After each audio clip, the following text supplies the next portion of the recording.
So yun guys, usapang drone muna tayo. So for today's video, papakita ko sa inyo ang aking drone and favorite drone talaga. This is my DJI Mini 2.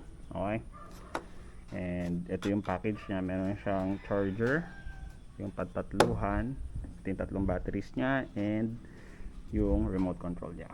Okay, bakit ito ang pinaka the best for me? Number one, price pa lang guys, price.